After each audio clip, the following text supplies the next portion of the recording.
Salut à tous, bienvenue dans cette vidéo, c'est Bicirio. Aujourd'hui on va parler du Infinix S3. Ça fait à peu près 3 semaines que je l'ai utilisé, j'ai mis une vidéo de déballage.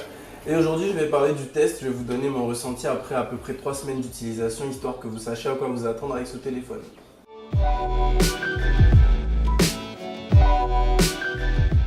En matière de nouveautés, le Infinix S3 on aborde 3 grandes en particulier. Donc la première, il s'agit du premier smartphone Infinix à avoir un processeur Snapdragon. Alors j'ai fait une vidéo où je vous parlais des processeurs Snapdragon, je vous disais un peu ce que c'était, mais je vais vous faire un petit résumé de ce que c'est. Alors un processeur Snapdragon, c'est un processeur haut de gamme. Il y a des processeurs Mediatek qui sont des processeurs qui sont bons, mais qui sont beaucoup moins chers que les Snapdragon. Du coup, les Snapdragon sont beaucoup plus privilégiés par des constructeurs de smartphones haut de gamme comme Samsung ou LG.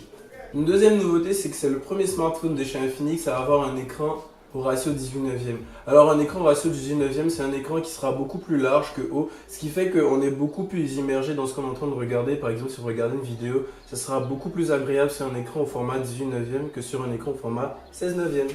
La troisième nouveauté, et ça sera bientôt plus une nouveauté parce que ça va vraiment se démocratiser en 2018, c'est la reconnaissance faciale. Alors il y a la reconnaissance faciale sur le smartphone, elle fonctionne relativement bien, moi je l'ai testé et en fait je la teste mais je la compare automatiquement à l'iPhone 10 alors que ça n'a même pas le même prix. Comparé à l'iPhone 10 c'est un peu plus lent, mais sinon ça reconnaît à chaque fois mon visage dans des conditions de luminosité qui sont normales. Donc par exemple ici si je fais ça, il est déverrouillé. Il suffit d'avoir une bonne quantité de lumière et puis c'est bon, il se déverrouille à chaque fois.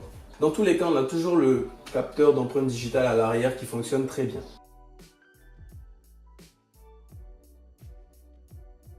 Au niveau de la photo, on a un capteur de 20 mégapixels à l'avant et un autre capteur de 13 mégapixels à l'arrière. Ils font très bien leur travail, surtout le capteur à l'avant qui fait de magnifiques selfies. Au niveau de la vidéo, je vous laisse voir vous-même. Donc comme vous pouvez le voir, ça donne un rendu vidéo qui est assez bien. Malheureusement, c'est pas stabilisé. Du coup, si vous marchez, ça va être un peu compliqué. Mais sinon, ça gère. Franchement, ça gère. On peut réaliser des vidéos en 1080p, donc en Full HD, ou des vidéos en 720p éventuellement, c'est vous qui voyez. On a la possibilité de réaliser des timelapses, donc des vidéos en accéléré, ce qui est super agréable lorsque par exemple vous voulez filmer un coucher de soleil ou un truc comme ça. Sinon, vous pouvez filmer en 1080p. Concernant l'autonomie, on a une batterie de 4000 mAh, ce qui va vous permettre de tenir 2 jours d'affilée en 4G en utilisation normale. Au niveau du stockage, vous avez 32 Go de base pour pouvoir stocker toutes les photos, toutes les vidéos, tous les selfies que vous avez pu prendre. Et si ça ne vous suffit pas, vous pourrez augmenter cette capacité en ajoutant une carte SD pour aller jusqu'à 128 Go. Concernant la prise en main, et ça c'est l'argument sur lequel j'aurais fait le plus de martelage si j'étais un Infinix, c'était que ce téléphone a une super prise en main et un super design. Vraiment un super design et une super prise en main. On a 3 Go de RAM et ça couplé à notre processeur Snapdragon, ça nous permet de jouer à n'importe quel jeu. Et j'ai essayé de jouer à des jeux avec, c'était sans lag, ça allait.